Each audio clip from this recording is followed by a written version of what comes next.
नमस्कार। कभी सोचा है कि कुछ एप्लीकेशंस इतनी ज़्यादा फास्ट और रिस्पॉन्सिव क्यों फील होते हैं, जबकि कुछ दूसरे थोड़े सुस्त लगते हैं? अक्सर इसका जवाब प्रोग्रामिंग के सबसे पावरफुल टूल्स में से एक में छिपा होता है, जावा मल्टीथ्रेडिंग। आज की इस चर्चा में हम इसी टॉपिक को समझने वाले हैं, जो रॉयल रिसर्च की एक बहुत ही डिटेल गाइड पर बेस्ड है। तो चलिए एक सवाल से शुरू करते हैं। क्या हमारे बनाए हुए एप्लीकेशंस आज के जो मॉडर्न मल्टीकोर प्रोसेसर्स हैं उनकी की पूरी ताकत का इस्तेमाल कर भी रहे हैं या नहीं?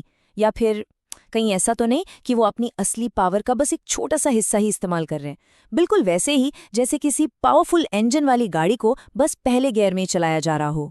इसको ना ऐसे समझिए, एक सिंगल थ्रेडेड एप्लीकेशन एक सिंगल लेन वाली सड़क की तरह है। अगर एक भी गाड़ी धीमी हो गई तो बस पीछे पूरा ट्रैफिक जैम हो जाता है। वहीं दूसरी तरफ एक मल्टी थ्रेडेड एप्लीकेशन एक मल्टी लेन हाईवे जैसा है, जहां ट्रैफिक कई लेन्स में आराम से और तेजी से बहता रहता है। इस चर्चा में हम एक सफर पर चलेंगे। हम सबसे पहले प्रॉब्लम को समझेंगे, फिर जावा थ्रेड्स की बेसिक बातें जानेंगे। इसके बाद सिंक्रोनाइजेशन के चैलेंजेस को देखेंगे और उन्हें सॉल्व करने वाले पावरफुल टूल किट्स को एक्सप्लोर करेंगे। और आखिर में हम कुछ एक्सपर्ट लेवल सॉल्यूशंस और नियमों पर नजर डालेंगे, ताकि इस आर्ट में महारत हासिल की जा सके। तो चलिए पहले हिस्से से शुरू करते हैं। वो कौन सी मेन प्रॉब्लम है जिसे मल्टीथ्रेडिंग सॉल्व करता है? सीधी सी बात है, हमारे हार्डवेयर की पूरी असली कैपेसिटी का इस्तेमाल करना। तो ये मल्टीथ्रेडिंग आखिर है क्या? बिल्कुल सिंपल शब्दों में कहें तो ये एक ही प्रोग्राम को एक ही टाइम पर कई काम करने की परमिशन देने का एक तरीका है। हर काम एक अलग थ्रेड में चलता है, जो प्रोसेसिंग की सबसे छोटी यूनिट है। ऐसा इमेजिन कीजिए कि एक ही दिमाग कई हाथों से अलग अलग काम कर रहा है। और इसका इस्तेमाल इतना जरूरी क्यों है?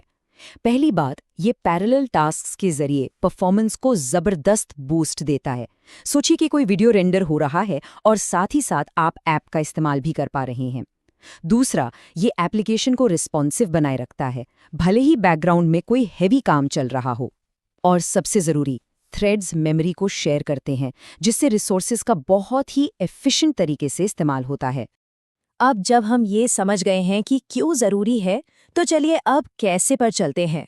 ये सेक्शन जावा में थ्रेड्स बनाने के प्रैक्टिकल तरीकों पर फोकस करेगा। ये कंकरेंट प्रोग्रामिंग में हमारा पहला कदम है।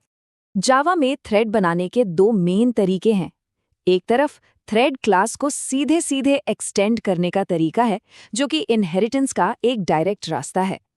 दूसरी तरफ रनेबल इंटरफेस को इम्प्लीमेंट करना। अब देखिए, इसे ज्यादा फ्लेक्सिबल माना जाता है, क्योंकि ऐसा करने से हमारी क्लास किसी दूसरी बेस क्लास को एक्सटेंड करने के लिए आज़ाद रहती है। ठीक है, अब बात करते हैं मल्टीथ्रेडिंग के सबसे बड़े चैलेंज की। जब बहुत सारे थ्रेड्स एक ही डेटा को एक्सेस करने की कोशिश करते हैं, तो केओस यानी गड़बड़ी हो सकती है। डेटा करप्ट हो सकता है, रिजल्ट्स गलत आ सकते हैं। सिंक्रोनाइजेशन इसी गड़बड़ी को ऑर्डर में बदलने का सॉल्यूशन है। यहाँ प्रॉब्लम ये है, जरा सोचिए कि दो थ्रेड्स एक ही बैंक अकाउंट के बैलेंस को एक ही टाइम पर अपडेट करने की कोशिश कर रहे हैं। एक पैसे जमा करना चाहता है, दूसरा निकालना चाहता है। अगर कोई रूल नहीं है तो फाइनल बैलेंस गलत हो सकता है, और ये एक बहुत सीरियस प्रॉब्लम है जो एप्लीकेशन को अनरिलायबल बना सकती है। तो इसका सॉल्यूशन है सिंक्रोनाइजेशन। ये एक ट्रैफिक कंट्रोलर की तरह काम करता है, जो ये श्योर करता है कि कोड के किसी सेंसिटिव हिस्से में, जिसे क्रिटिकल सेक्शन कहते हैं, एक बार में सिर्फ एक ही थ्रेड एंटर कर सके। इससे हमारा डेटा सेफ और कंसिस्टेंट रहता है। और इसे लागू करने के दो सीधे साधे तरीके हैं। एक तो ये कि आप पूरे के पूरे मेथड को ही सिंक्रोनाइज्ड बना दें, जो कि पूरे कोड पर एक बड़ा सा ताला लगाने जैसा है। या फिर दूसरी तरफ आप कोड के सिर्फ एक छोटे जरूरी हिस्से के लिए सिंक्रोनाइज्ड ब्लॉक का इस्तेमाल कर सकते हैं। ये ज्यादा एफिशिएंट है, क्योंकि ये सिर्फ उसी चीज को लॉक करता है जिसकी सच में जरूरत है। सिंक्रोनाइजेशन का एक और ज्यादा पावरफुल और फ्लेक्सिबल तरीका है री एंट्रेंट लॉक।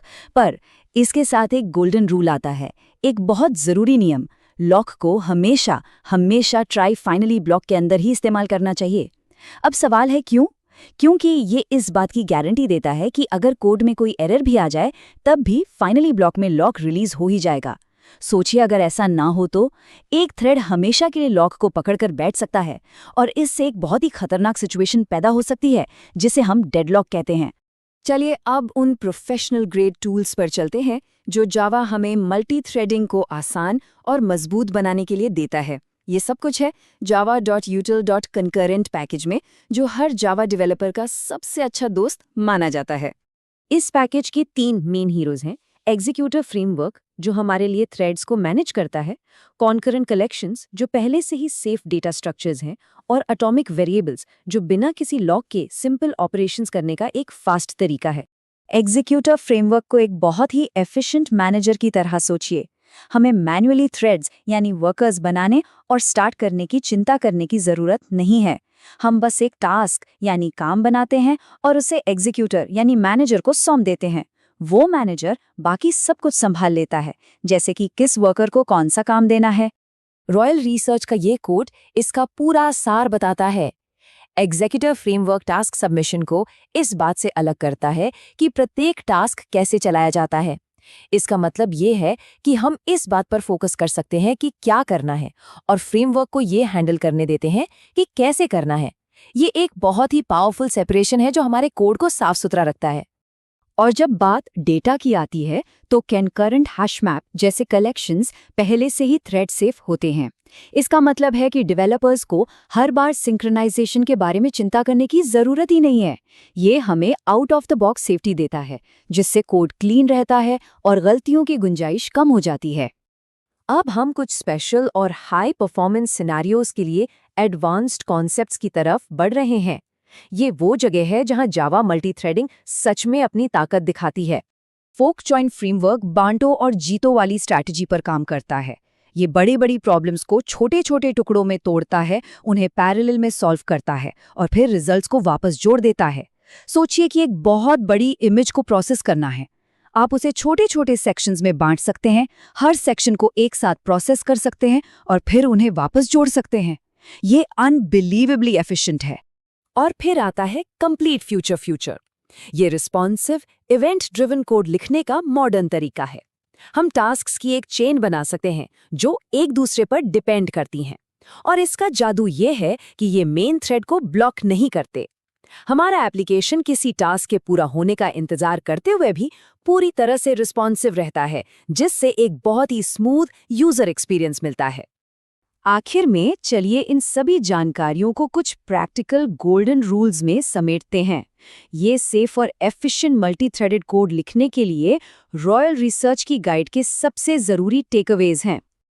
तो पॉइंट ये है, लॉक इन का कम से कम इस्तेमाल करें ताकि परफॉर्मेंस में रुकावट ना आए।